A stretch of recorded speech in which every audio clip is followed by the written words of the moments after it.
وقال اللہ تبارک و تعالی اعوذ باللہ من الشیطان الرجیم الذین ينفقون اموالهم باللیل والنہار سرا وعلانیہ فلہم اجرہم عند ربہم ولا خوف علیہم ولا هم یحزنون۔ ترجمہ: اللہ تعالیٰ کا ارشاد ہے کہ جو لوگ اپنا مال رات اور دن میں چھپا کر اور ظاہر کر کے خرچ کرتے ہیں تو ان کو ان اموال کا ثواب ان کے پروردگار کے پاس ملے گا، نہ ان کو کوئی خوف ہوگا اور نہ وہ ملال کریں گے۔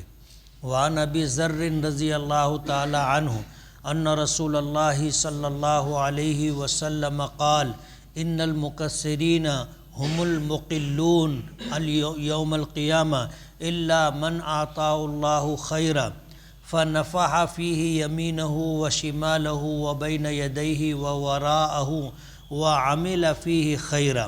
ترجمہ: حضرت ابو ذر رضی اللہ تعالی عنہ سے روایت ہے کہ نبی کریم صلی اللہ علیہ وسلم نے فرمایا کہ مالدار ہی قیامت کے روز نادار ہوں گے سوائے اس شخص کے جس کو اللہ تعالیٰ نے مال عطا فرمایا اور اس نے اس میں سے اپنے دائیں بائیں آگے پیچھے خرچ کیا اور اس کے ذریعے نیک کام کیا۔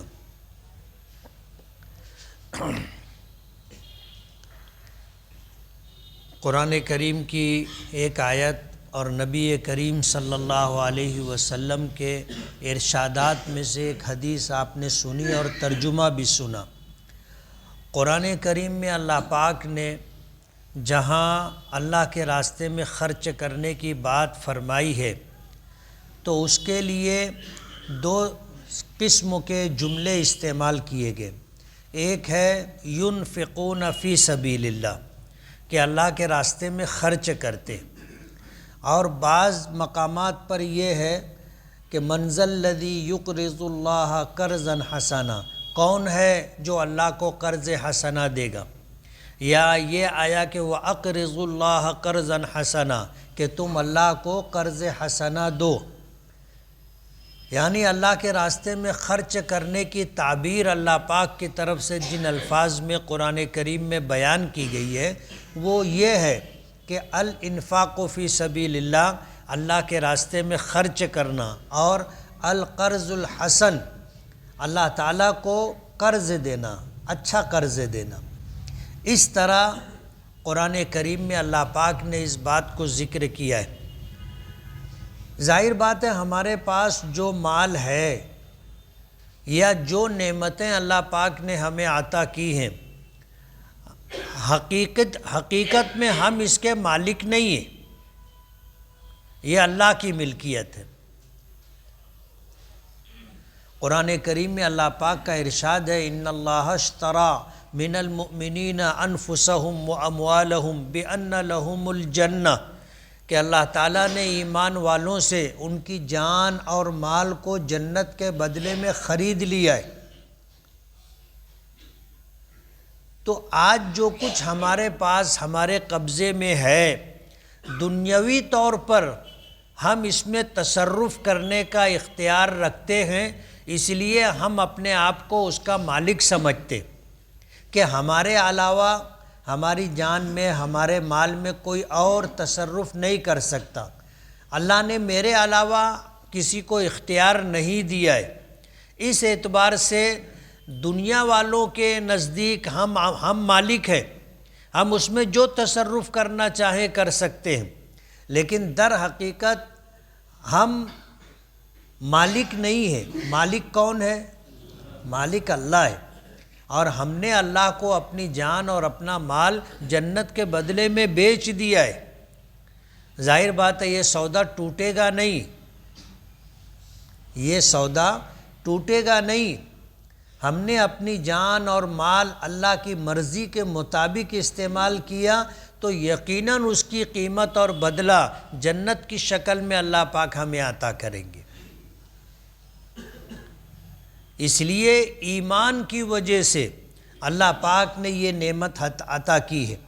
قرآن کریم کی جس آیت کی میں نے تلاوت کی تھی، اللہ پاک فرماتے ہیں کہ جو لوگ اپنا مال، الذین ینفقون اموالہم، اپنا مال رات ہو یا دن ہو چھپا کر یا ظاہر کرتے ہوئے خرچ کرتے ہیں تو ان کے لیے اللہ پاک کے پاس اجر ہے، اللہ اس پر ثواب نیکی عطا کریں گے، اور کل قیامت کے دن ولا خوف علیہم، ان پر کسی طرح کا کوئی خوف نہیں ہوگا، ولا هم یحزنون، اور وہ غمزدہ اور ملول بھی نہیں ہوں گے۔ اللہ تعالیٰ قیامت کے دن ان کو بے خوفی بھی عطا کریں گے اور امید بھی دل میں بھر دیں گے کہ آدمی اندیشوں میں نہیں رہے گا، اس کو اطمینان ہوگا کہ میں نے دنیا میں اللہ کے حکم کے مطابق ایمان لایا اور اللہ کے حکموں کے مطابق جان اور مال استعمال کیا، میں نے کوئی گناہ نہیں کیا اور مال کے اندر ایسا کوئی تصرف نہیں کیا جو اللہ کی مرضی کے خلاف ہو۔ تو جو شخص اس دنیا میں اللہ کی مرضی کے مطابق زندگی گزارے گا اور اپنی جان میں اور مال میں وہی تصرف کرے گا جو اللہ کو راضی اور خوش کرے، کل قیامت کے دن اس کے بدلے میں اللہ پاک اسے اطمینان عطا کریں گے، وہ نہ خوف میں ہوگا اور نہ اسے کسی قسم کا اندیشہ ہوگا۔ اللہ دو نعمتیں عطا کریں گے، ایک تو اس کا خوف ختم کر دیں گے، ڈر ختم کر دیں گے، اور دوسرا اللہ اس کے دل سے اندیشوں کو نکال دیں گے اور امیدوں کو اللہ پاک اس کے دل میں جگا دیں گے کہ وہ اللہ سے اچھی امیدیں رکھے گا، اندیشہ نہیں ہوگا کہ کیا ہوگا، کہیں ایسا نہ ہو جائے، کہیں ویسا نہ ہو جائے، اور ڈر اور خوف کا ختم ہو جانا اور دل میں امیدوں کا جاگ جانا اللہ کی بہت بڑی نعمت ہے۔ ورنہ آدمی ڈر میں ہوتا ہے تو اسے کوئی چیز اچھی نہیں لگتی، اور اندیشوں میں ہوتا ہے تو انتہائی بے چین ہوتا ہے، غمزدہ ہوتا ہے۔ کل قیامت کے دن اللہ پاک خوف بھی ختم کر دیں گے اور اسی طرح اندیشوں سے نکال کر امیدوں کے ساتھ وقت گزارنا اللہ عطا کریں گے۔ ایک حدیث میں نے پڑھی، نبی کریم صلی اللہ علیہ وسلم فرماتے ہیں ان المکثرین هم المقلون یوم القیامہ، کہ آج دنیا میں جن کو اللہ نے مال دیا ہے، خوب مال دیا، قیامت کے دن وہ نادار ہوں گے۔ نادار اس کو کہتے ہیں جس کے پاس کچھ نہ ہو، غریب آدمی، دار گھر کو کہتے، ایسا غریب آدمی جس کے پاس گھر بھی نہ ہو۔ اب ظاہر بات ہے اگر کسی کے پاس گھر نہیں ہے تو اس کا سبب یہ ہے کہ اس کے پاس مال نہیں ہے۔ اگر مال ہوتا تو سب سے پہلے وہ کیا لیتا؟ گھر لیتا، کہ اس کے سر پر، اس کے گھر والوں کے سر پر چھت ہو، اس کا اپنا ٹھکانہ ہو۔ آدمی مال آنے کے بعد سب سے پہلے اپنا اور اپنے بچوں کے لیے، اپنی فیملی کے لیے گھر کی فکر کرتا ہے۔ نادار کا مطلب یہ ہے کہ ایسا غریب آدمی جس کے پاس گھر بھی نہ ہو اور جس کے پاس مال بھی نہ ہو۔ تو قیامت کے دن جن کو اللہ پاک اس دنیا میں مالداری عطا کرے گا وہ لوگ قیامت کے دن نادار ہوں گے۔ جیسے دنیا میں غریب آدمی ہوتا ہے، ایسے قیامت کے دن دنیاوی مالدار آخرت میں غریب ہوں گے۔ یہ اللہ تعالیٰ کا انصاف ہے۔ جیسے آج دنیا میں جو لوگ غریب ہیں ان کے دل میں یہ بات تو آئے گی نا کہ میرا پڑوسی مالدار ہے، میں غریب ہوں، میرا بھائی مالدار ہے، میں غریب ہوں، میرا دوست مالدار ہے، میں غریب ہوں۔ تو دل میں یہ خیال آئے گا کہ ایسا میں نے کیا کیا کہ اللہ نے مجھ کو غریب بنایا؟ میرا پڑوسی مالدار ہے، میرا بھائی مالدار ہے، میرا دوست مالدار ہے، مجھ کو کیوں غریب بنایا؟ تو جو آدمی اللہ کے اس فیصلے پہ راضی رہے گا، شکایت نہیں کرے گا، اللہ کا فیصلہ ہے، اللہ نے مجھے غریب رکھا، میں راضی ہوں۔ جو آدمی اللہ کے فیصلے پہ راضی رہے گا کل قیامت کے دن مالدار کے مقابلے میں 500 سال پہلے جنت میں جائے گا۔ یہ حضور کا ارشاد ہے، اور حضور صادق و مصدوق ہیں، سچے بھی ہیں، اور ایسے سچے ہیں کہ دنیا نے ان کی سچائی کا اعتراف کیا ہے۔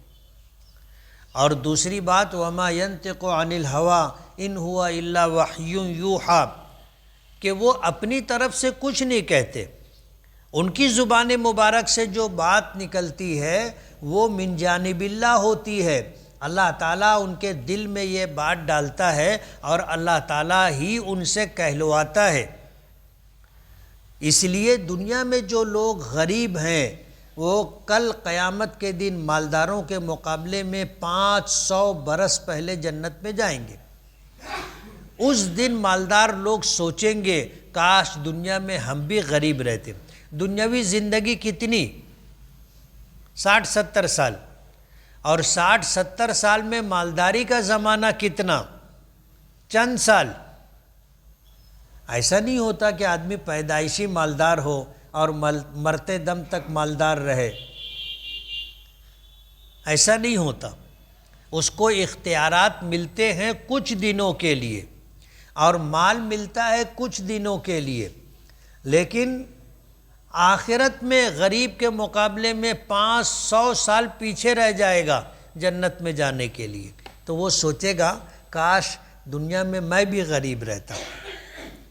مگر یہ امیری اور غریبی اللہ پاک کا فیصلہ ہے، اس کی عطا و بخشش ہے کہ کسی کو مالدار بنا دیا، اور کسی حکمت اور مصلحت کے پیش نظر کسی کو اللہ نے غریب رکھا۔ بسا اوقات مالداری آدمی کو گمراہی کے راستے پہ لے جاتی ہے۔ حدیث پاک میں ایک واقعہ آتا ہے، ایک صحابی حضور کی خدمت میں آئے اور اپنی غربت کی شکایت کی کہ بہت تنگی ہے، بہت پریشانی ہے، ہمیشہ تکلیفوں میں فاقے کے ساتھ زندگی گزرتی ہے، آپ دعا کر دیں کہ اللہ مجھے مالدار کر دے۔ حضور پاک صلی اللہ علیہ وسلم نے فرمایا کہ تم جیسے ہو ایسے ہی اچھے ہو۔ کیا جواب دیا؟ اللہ نے تم کو جیسا رکھا ہے آج جیسے ہو ایسے ہی اچھے ہو۔ وہ مزید ہو گئے، نہیں آپ دعا کر دیں، نہیں آپ دعا کر دیں۔ جب بہت مزید ہوئے تو حضور نے دعا کی، اللہم اکثر مالہ و ولدہ، کہ اللہ اس کو مال اور اولاد کے اعتبار سے بڑھا دے، اس کو مال بھی خوب دے، اولاد بھی خوب دے، اکثر مالہ و ولدہ۔ اللہ نے دن بدل دیے۔ اب وہ غریب آدمی تھے، جب اللہ نے نوازنا شروع کیا تو اب ان کے یہاں مال میں اضافہ ہونے لگا، اور اس زمانے میں مال کا ایک بڑا حصہ بکریوں کی شکل میں، گائے بیل کی شکل میں، اونٹوں کی شکل میں، بھیڑ کی شکل میں ایسے جانور ہوتے تھے۔ اب یہ جانور بڑھنے لگے تو جانور رکھنے کی جو جگہ تھی وہ چھوٹی پڑنے لگی۔ تب انہوں نے کیا کیا کہ بڑی جگہ خریدی۔ اب جب بڑی جگہ خریدی تو ظاہر بات ہے آبادی کے اندر جگہ اکثر ملتی نہیں ہے، تھوڑا سا کنارے جانا پڑتا ہے۔ اب وہاں انہوں نے جانوروں کا باڑا بنایا، وہ بھی بھر گیا، چھوٹا پڑنے لگا۔ تو پھر انہوں نے جنگل میں ایک جگہ خریدی، بڑی جگہ خریدی، اور اپنے اونٹ، بکریاں، گائے بیل وہاں رکھنے لگے۔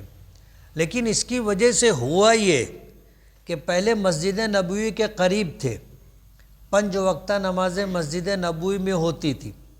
پھر جب یہ دور گئے تو مسجد نبوی کی حاضری کم ہو گئی، اور جب جنگل میں چلے گئے تو مسجد نبوی کی نمازیں چھوٹ گئی، وہی نماز پڑھتے تھے۔ وہیں نماز پڑھتے تھے۔ روایتوں میں آتا ہے کہ ایک مرتبہ بیت المال کی طرف سے عامل گیا زکوٰۃ وصول کرنے کے لیے، تو انہوں نے زکوٰۃ دینے سے انکار کر دیا۔ وہ شخص واپس آیا اور آ کر نبی کریم صلی اللہ علیہ وسلم کو بتایا کہ فلاں شخص نے زکوٰۃ دینے سے انکار کر دیا۔ حضور پاک صلی اللہ علیہ وسلم کی زبان مبارک سے نکلا کہ وہ شخص غریب تھا، اس کے پاس آج جو کچھ ہے اللہ نے دیا ہے، آج اگر وہ اللہ کا حکم پورا کرنے سے انکار کر رہا ہے تو یہ اچھی بات نہیں۔ اب یہ بات ہو گئی اور حضور نے فرمایا کہ پہلے وہ غریب تھا، اللہ نے اس کو مالدار کیا۔ جب اس کے کانوں تک یہ بات پہنچی تو وہ زکوٰۃ لے کر کے آیا کہ اللہ کے رسول میری یہ زکوٰۃ لے لیجیے۔ حضور نے انکار کر دیا کہ اب تیری زکوٰۃ نہیں لیں گے،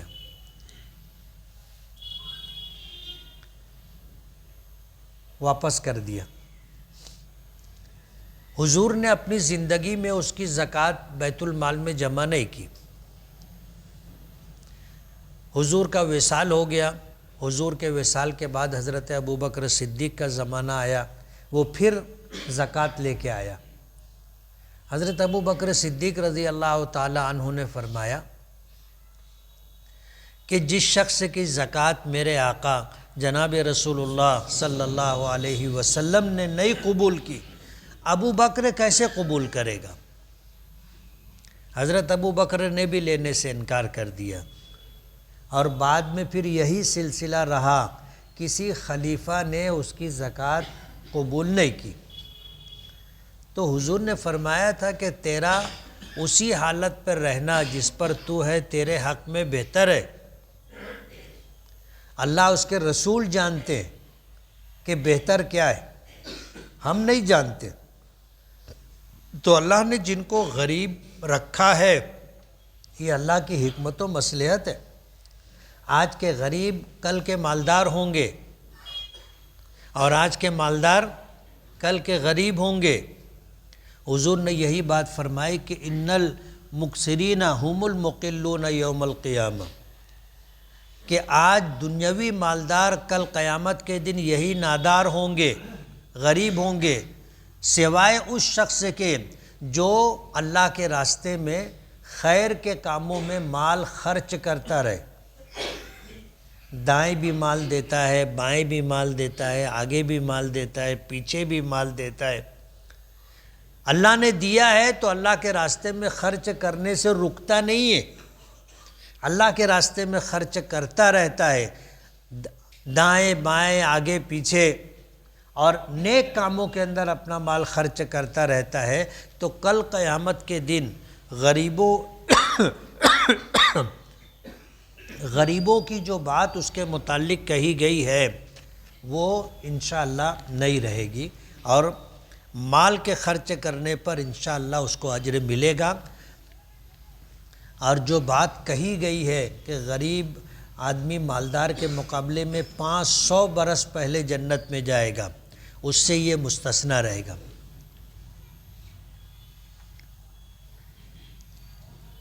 کسی نے پوچھا ہے کہ داڑھی رکھنا کیسا ہے، یعنی ایک دم ایسے سیدھے ایسے، بعض لوگ کا ہوتا ہے یہاں تک ایک سیدھا رکھتے ہیں، پھر یہاں نیچے لا کر کے ایسے کیا کہیں گے اس کو، جیسی داڑھی ایسی رکھنا چاہیے۔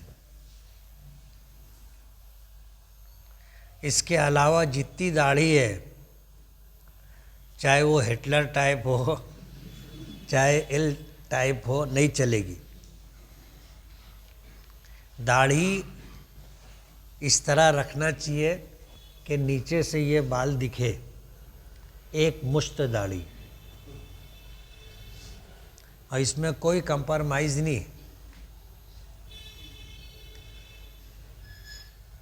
اب پہلے لوگ پوچھتے تھے خشخشی داڑھی، یعنی تھوڑی تھوڑی موٹی مشین چلا لیتے، تھوڑے تھوڑے بال رہتے.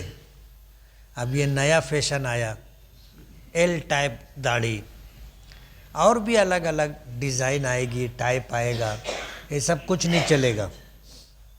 داڑھی جیسی نبی کریم صلی اللہ علیہ وسلم نے رکھی اور آپ کے اولین مخاطب صحابہ کرام رضوان اللہ تعالی علیہم اجمعین نے رکھی، ویسی داڑھی. حضرت ابو بکر صدیق رضی اللہ تعالی عنہ سے زیادہ حضور کے قریب، حضور کی اتباع اور پیروی کرنے والا کوئی دوسرا نہیں. حضرت ابو بکر صدیق ایسی داڑھی رکھتے تھے، اور جب داڑھی لمبی ہوتی ایک مشت کے باہر تو اس کو کٹ کر لیتے تھے.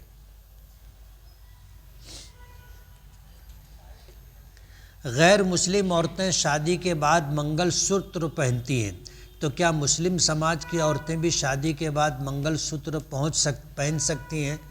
زیورات عورتوں کی زینت ہے، ان کو زیور پہننے کا شریعت نے ان کو اجازت دی ہے، وہ زیور پہن سکتے ہیں، یہ ان کی زینت ہے. مردوں کی زینت زیور نہیں، زیادہ سے زیادہ وہ 3.5 ماشے کی چاندی کی انگوٹھی پہن سکتے. کتنے ماشے کی؟ 3.5 ماشے کی، اس سے زیادہ نہیں. اب بعض لوگ جو ہے 4 انگلیوں میں انگوٹھی پہنتے ہیں، اور میں نے کچھ لوگوں کو دیکھا انگوٹھے میں بھی انگوٹھی پہنتے ہیں. تو یہ چاندی کے علاوہ سونا مردوں کے لیے منع ہے.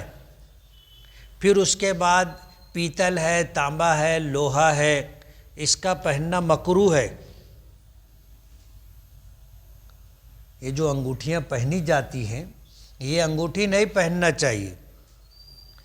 انگوٹھی پہننے کی اجازت، بلکہ یوں کہنا کہ نبی کریم صلی اللہ علیہ وسلم نے جب ہجرت فرمائی، مدینہ منورہ تشریف لے گئے، اور وہاں جا کر کے آپ نے اسلامی حکومت کی بنیاد رکھی، اور اس کے بعد شاہان عالم کو خطوط روانہ کیے سن 6 ہجری کے بعد. تو لوگوں نے مشورہ دیا کہ اللہ کے رسول، یہ شاہان عالم دنیا کے جو بڑے بڑے بادشاہ ہیں بغیر مہر لگے ہوئے خط کو قبول نہیں کرتے. تو حضور نے ایک انگوٹھی بنوائی جس کے اوپر لکھا تھا محمد الرسول اللہ صلی اللہ علیہ وسلم، نیچے محمد، پھر رسول، پھر اس کے اوپر اللہ، ایسے لکھا تھا محمد الرسول اللہ. آپ نے دیکھا ہوگا کہ جو اس زمانے کے خطوط کے فوٹو ہیں اس میں آپ کو محمد الرسول اللہ کی مہر دکھے گی. تو حضور نے مہر لگانے کے لیے انگوٹھی بنوائی تھی. اسی لیے علماء کی ایک جماعت کہتی ہے کہ انگوٹھی کا پہننا یہ سنت عمومی نہیں ہے، یہ سنت خصوصی ہے. جس کو مہر لگانے کی ضرورت ہو وہ انگوٹھی پہنے، اور اس انگوٹھی کے اوپر کیا لکھوانا ہے لکھوا لے. باقی انگوٹھی پہننا سنت عمومی نہیں ہے کہ سب پہنے. علماء کی ایک جماعت یہ کہتی ہے.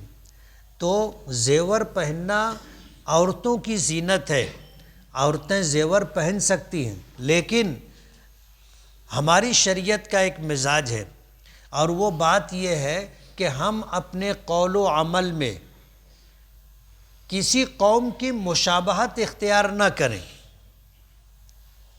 اب جیسے یہ منگل سوتر پہننا ہندو عورتوں کا طریقہ ہے، اور وہی عورتیں پہنتی ہیں جو شادی شدہ ہوتی ہیں، کہ ان کو دیکھ کر آدمی سمجھ لیتا ہے کہ اس کی شادی ہو گئی. جب شادی ہوتی ہے تو وہ پہننا شروع کرتے ہیں، اور شوہر کا انتقال ہوتا ہے، بیوہ ہو جاتی ہے تو منگل سوتر پہننا بند کر دیتی. ظاہر بات ہے یہ ان کا ایک قسم کا مذہبی طریقہ ہے. مسلمان عورتیں منگل سوتر نہیں پہننے گی. زیور جیسا پہننا چاہے پہن سکتی، لیکن دوسری قوم کی مشابہت نہ ہو. تابوت سکینہ کیا ہے اور اس میں کون کون سی چیزیں تھیں؟ بنی اسرائیل کو اللہ پاک نے حضرت آدم علیہ الصلاۃ والسلام کے ساتھ ایک صندوق جنت سے اتارا تھا. ایک صندوق تھا جنت سے اتارا تھا جو حضرت آدم کے ساتھ آیا تھا، اور اس میں انبیاء کرام علیہم الصلاۃ والسلام کی استعمال شدہ کچھ چیزیں تھیں. جیسے حضرت آدم کا عصا تھا، وہ لکڑی جو لے کر کے چلتے ہیں، ایسی کچھ چیزیں تھیں. اس کو تابوت سکینہ کہا جاتا ہے، اور بڑی بابرکت چیز تھی. برکت کا اندازہ آپ اس سے کر سکتے ہیں کہ اللہ پاک نے اسے جنت سے اتارا تھا. اور بنی اسرائیل کے پاس وہ ایک مدت تک رہا. جب بخت نصر نے، عیسائی بادشاہ تھا، اس نے بنی اسرائیل پر حملہ کیا تو وہ تابوت سکینہ بھی لے کے چلا گیا. اس کے بعد وہ تابوت سکینہ بنی اسرائیل کو ملا نہیں ملا، اس میں کوئی ایسی پختہ تاریخی روایت نہیں ملتی. قرآن و حدیث میں اس کا تذکرہ نہیں، ملنے نہ ملنے کا. یہ ہوتا ہے کہ وہ انزل السکینۃ علیہم، اللہ نے سکینہ یعنی تابوت سکینہ اتارا تھا، بعض مفسرین کہتے. تو تابوت سکینہ بنی اسرائیل کے پاس ایک صندوق تھا، اس میں انبیاء کرام علیہم الصلاۃ والسلام کے استعمال شدہ چیزیں تھیں، اور جب کبھی دشمنوں سے مقابلہ ہوتا تھا تو وہ تابوت سامنے رکھ کر کے وہ دعا کرتے تھے اور اللہ فتح عطا کیا کرتا تھا. اب وہ لاپتہ ہے، یہودی اس کو تلاش کر رہے، آج بھی تلاش کر رہے. زید ایک دکان سے پاپڑ لانے گیا تو اس دکان کے مالک ایک سے زائد بھائی ہیں. زید کو ایک بھائی نے کہا کہ پاپڑ کے پیسے بعد میں دے دینا، اور کچھ دیر کے بعد دوسرا بھائی آیا، اس نے کہا کہ جان دے پاپڑ کے پیسے مت دینا. تو زید کس بھائی کی بات مانے؟ ظاہر بات ہے وہ اکیلے ایک شخص کی ملکیت نہیں. جب کئی بھائی ہیں تو سب مالک ہیں اور برابر کے مالک ہیں. اس بنا پر کسی کا یہ کہہ دینا کہ جان دے پیسہ مت دینا، وہ اپنی ملکیت کے متعلق تو یہ فیصلہ کر سکتا ہے، لیکن اگر وہ دو بھائی ہیں تو وہ آدھے کے بارے میں وہ فیصلہ کر سکتا ہے. چار ہیں تو چوتھائی کے بارے میں وہ چھوڑ سکتا ہے. اس لیے پاپڑ کا پیسہ دے دینا چاہیے، نہیں رکھنا چاہیے اپنے پاس. اگر جسم پر پیشاب لگی ہو، ناپاکی لگی ہو، تو جسم کو کس طرح پاک و صاف کریں گے؟ جہاں پر ناپاکی لگی ہے وہ دو طرح کی ہوتی ہے. ایک وہ ناپاکی ہوتی ہے جو دکھائی دیتی ہے، اور ایک ناپاکی وہ ہوتی ہے جو دکھائی نہیں دیتی. جو ناپاکی دکھائی دیتی ہے پہلے اس کو ختم کریں گے، جیسے بھی اس کو دور کر سکتے ہیں دور کریں گے، اور پھر جسم کے اس حصے کو ایسے دھوئیں گے کہ اس ناپاکی کا اثر باقی نہ رہے. ناپاکی کا اثر ہوتا ہے، ایک تو اس کی بدبو ہوتی ہے، یہ اس کا اثر ہے، ایک اس کا رنگ ہوتا ہے، یہ اس کا اثر ہے. تو یہ دونوں چیزیں ختم ہو جانی چاہیے. یہ تو جسم کی بات ہو گئی. اگر کپڑے پر ناپاکی لگی ہے، کپڑے پر، تو وہ بھی دو طرح کی ہوتی ہے. ایک وہ ناپاکی جو دکھائی دیتی ہے، اور ایک وہ ناپاکی جو دکھائی نہیں دیتی. تو جو ناپاکی دکھائی دیتی ہے اس کو اتنا دھونا پڑے گا کہ ناپاکی بھی ختم ہو جائے، اس کے اثرات بھی ختم ہو جائے، تب جا کے کپڑا پاک ہوگا.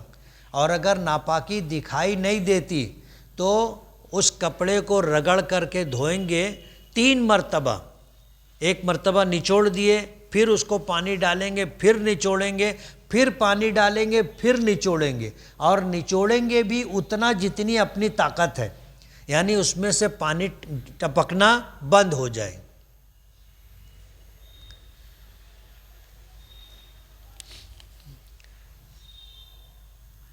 میرے علاقے میں کئی مسجدیں ہیں اور سب میں وقفے سے اذانیں ہوتی ہیں، تو کیا سب مساجد کی اذانوں کا جواب دینا ہوگا؟ اذان کا جواب دینے سے ثواب ملتا ہے. اور وجہ یہ ہے کہ نبی کریم صلی اللہ علیہ وسلم نے فرمایا کہ مؤذن اذان دیتا ہے تو اس کی اذان پر جتنے لوگ مسجد میں نماز پڑھنے کے لیے آتے ہیں سب کو جتنا ثواب ملتا ہے اتنا ہی ثواب اللہ پاک مؤذن کو بھی دیتے. اس کی اذان پر سب آئے نا، تو جتنا سب کو ثواب ملتا ہے اتنا ثواب اللہ مؤذن کو دیتے. اب جب یہ بات ہوئی تب سبھی اذان دینا چاہیں گے جن کو نیکی زیادہ چاہیے. جن کو نیکی زیادہ چاہیے ہر آدمی اذان دینا چاہے گا. اب ظاہر بات ہے کہ جب سبھی اذان دینا چاہیں گے تو پھر کون اذان دے گا؟ تو قرآن اندازی کرنی پڑے گی کہ بھئی چٹھی ڈالو، چٹھی نکالو، جس کا نام نکلے گا وہ اذان دے. اب ظاہر بات ہے اجر و ثواب کے لیے اب یہ معاملہ تو رہا نہیں. ایک مؤذن ہوتا ہے، اس کو طے کر دیتے، وہ اپنا اذان دیتا ہے، اس کو اتنا ثواب ملتا ہے. لیکن آج ہم لوگ ایسے دنیا دار ہو گئے کہ ہم کو اذان کی اہمیت کا بھی خیال نہیں ہے اور مؤذن کے مقام و مرتبے کا بھی خیال نہیں. ہم مؤذن کو چھوٹا آدمی سمجھتے ہیں، مؤذن کو غریب سمجھتے ہیں، مؤذن کو حقیر سمجھتے ہیں. یہ ہماری غلط فہمی.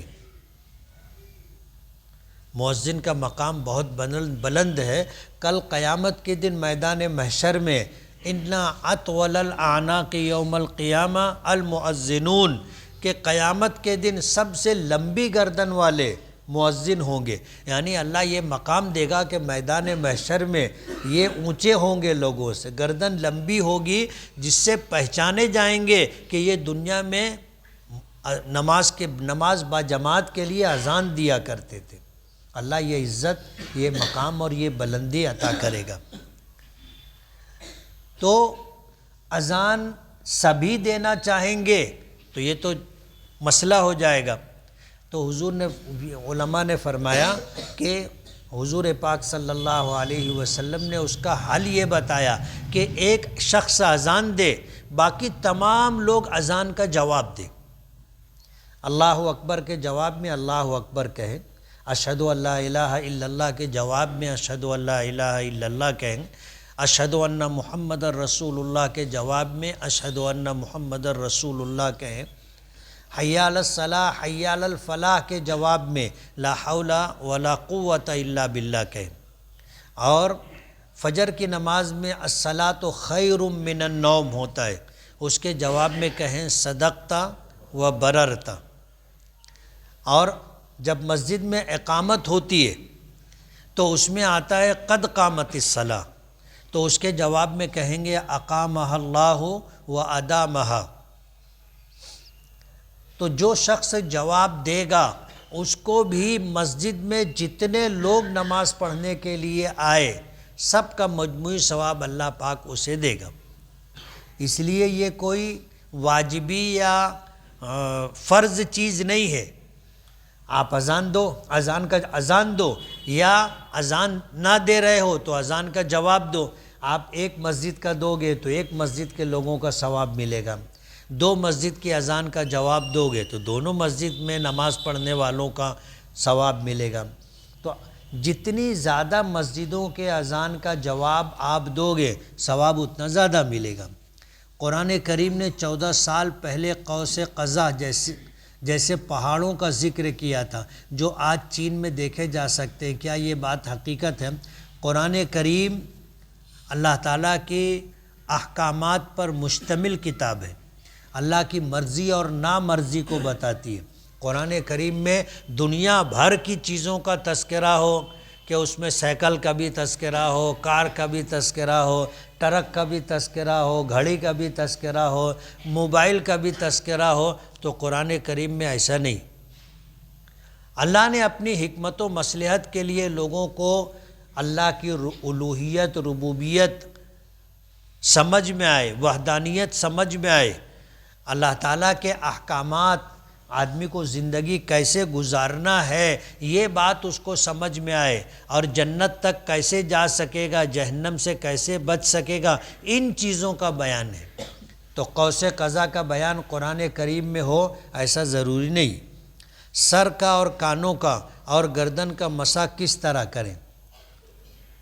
سر کا مسح تو آپ یہ ہاتھ گیلا کر لیں گے، نیا پانی جیسے اپنے دھوئے، ہاتھ دھوئے، چہرہ دھوئے، ہاتھ گیلا رہتا ہے، لیکن ہاتھ میں جو پانی ہے یہ استعمال شدہ پانی ہے۔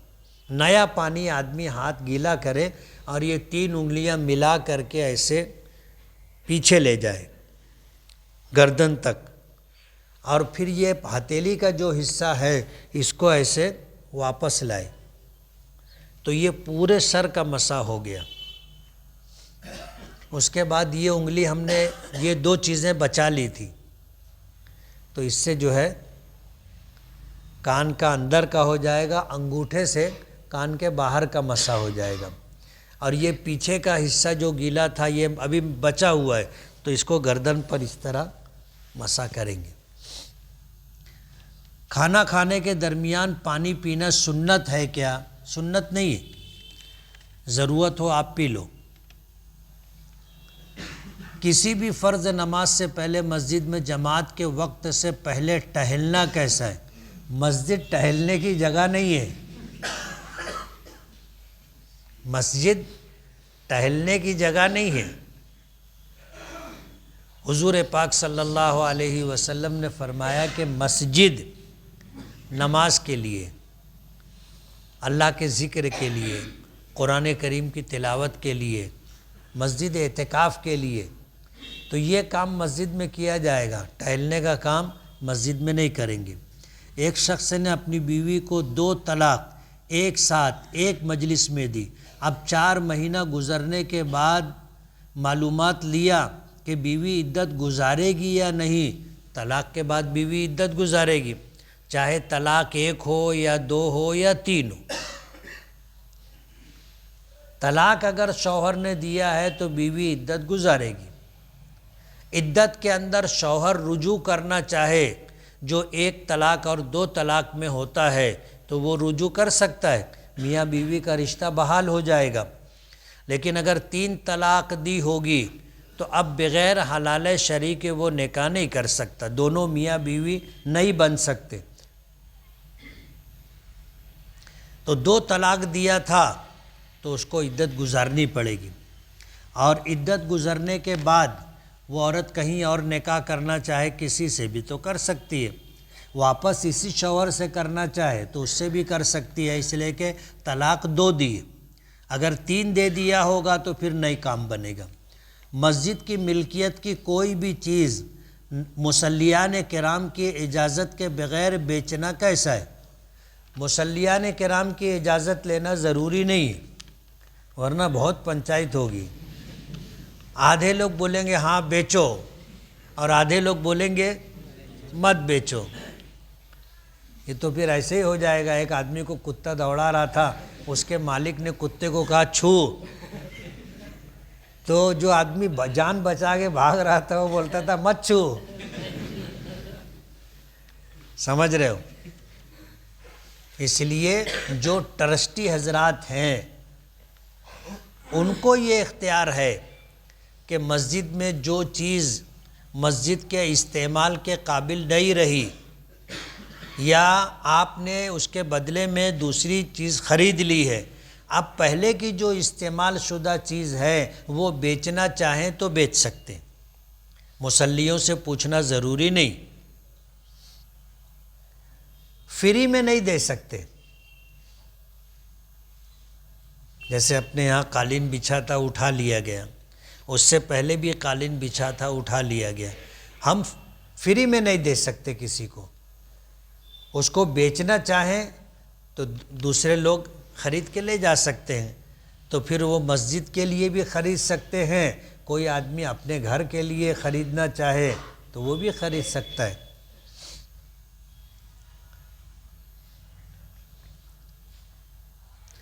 ذمہ داران مساجد کا امام صاحب سے ناراضگی اختیار کرنا اور ان کے پیچھے نماز نہ پڑھنا کیسا ہے؟ دیکھو، امام بہت مظلوم مخلوق ہے، بہت مظلوم مخلوق ہے، اور اپنے گھر میں 5-10 لوگ رہتے ہیں، سب کو راضی رکھنا مشکل رہتا ہے۔ اب مسجد میں نماز پڑھنے والے سینکڑوں لوگ ہوتے ہیں، امام سب کو راضی رکھے یا امام سے سب خوش رہے، ایسا نہیں ہوتا۔ بعض لوگوں کو امام صاحب سے فی سبیل اللہ ناراضگی رہتی، امام کا کچھ لینا دینا نہیں، وہ بیچارہ آتا ہے وقت پر نماز پڑھاتا ہے، نماز پڑھا کر کے چلا جاتا ہے، لیکن کچھ لوگوں کو امام صاحب کا اچھا کپڑا پہننا، اچھی صدری پہننا، اچھی سواری رکھنا ان کو کھلتا ہے۔ بعض لوگ بولتے کتنی پگار ملتی ہے، ان کو بتایا گیا کہ بھائی مہینے کا امام صاحب کو 4,000 ملتا ہے، امام صاحب کو 10,000 ملتا ہے، امام صاحب کو 15,000 ملتا ہے۔ ظاہر بات ہے 20,000 تو کہیں شاید ملتا ہوگا، ورنہ پگار مختصر ہی رہتی۔ تو بولے ان کا کپڑا تو دیکھو، نوی ہونڈا ہے ان کے پاس، بہت مظلوم مخلوق ہے امام۔ اس لیے میں خود امام ہوں، اس مرحلے سے گزرا ہوں، مجھے پتہ ہے۔ وہ عربی کا ایک جملہ ہے، صاحب البیت ادری بما فی، گھر والا جانتا ہے گھر میں کیا ہے۔ جیسے میرے گھر میں کیا ہے مجھ کو معلوم ہے، لیکن میرے گھر میں کیا ہے آپ کو معلوم ہے؟ نہیں معلوم، اور آپ کے گھر میں کیا ہے مجھے نہیں معلوم۔ اس لیے امامت کر کے کن مراحل سے گزرنا پڑتا ہے مجھے تجربہ ہے اس کا۔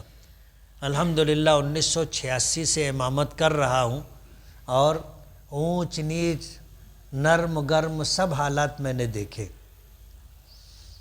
اس لیے امام صاحب سے اگر ناراضگی کسی شرعی وجہ سے ہے کہ امام صاحب داڑھی کاٹتے ہیں، یا امام صاحب فسق و فجور میں مبتلا ہیں، اور آدمی اس وجہ سے ناراض ہے تو اس کی ناراضگی بچ جائے۔ اور اگر ایسا معاملہ نہیں ہے، خالی ایسا ہے کہ امام صاحب اس کو سلام نہیں کرتے تو ناراض ہے، بولے ادھر سے جاتے ان کو سلام نہیں کرتے،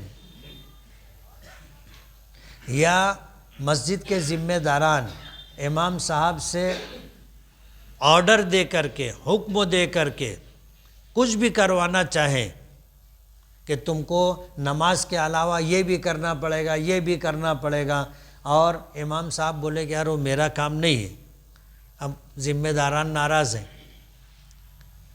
غیر شرعی وجہ سے اگر ناراض ہیں تو ان کی ناراضگی بجا نہیں۔ اگر امام صاحب میں کوئی ایسی بات ہے کہ شریعت ان کی امامت کے متعلق کراہت کا فیصلہ کرتی ہے تو امام صاحب کو اپنی اصلاح کرنی چاہیے، اور اگر امام صاحب میں ایسی کوئی بات نہیں ہے تو پھر ذمہ داران مساجد کو اپنی اصلاح کرنی چاہیے، امام صاحب کے پیچھے نہیں پڑنا چاہیے۔ یہی حال مؤذنین کا ہے۔ یہ مسجد کے خدام ہوتے ہیں، ان کا خیال رکھنا، ان کی عزت کرنا، اور ان کی ضرورتوں میں بوقت ضرورت مدد کرنا، وقتاً فوقتاً کچھ تحفہ، کچھ ہدیہ دینا، یہ ہماری ذمہ داری ہے، اور ہم لوگ یہ کرتے نہیں ہیں، یہ کرتے نہیں ہیں۔ حضور پاک صلی اللہ علیہ وسلم جہاں نبی و رسول تھے وہیں مسلمانوں کے امام تھے، مسجد نبوی میں امامت کرتے تھے۔ جمعہ کی نماز کے لیے دیہات سے، قرب جوار سے لوگ نماز کے لیے آتے تھے تو اپنے گھر سے، اپنی کھیتی اور باغ سے کچھ چیزیں لاتے تھے اور حضور کو ہدیتاً تحفتاً دیا کرتے تھے صاحب، اور حضور جب وہ لاتے تھے تو دونوں ہاتھ سے حضور قبول فرماتے تھے، اور کبھی وہ نہ آئے یا آنے میں تاخیر ہو جائے تو حضور کو ان کا انتظار رہتا تھا۔ سمجھ رہے ہو؟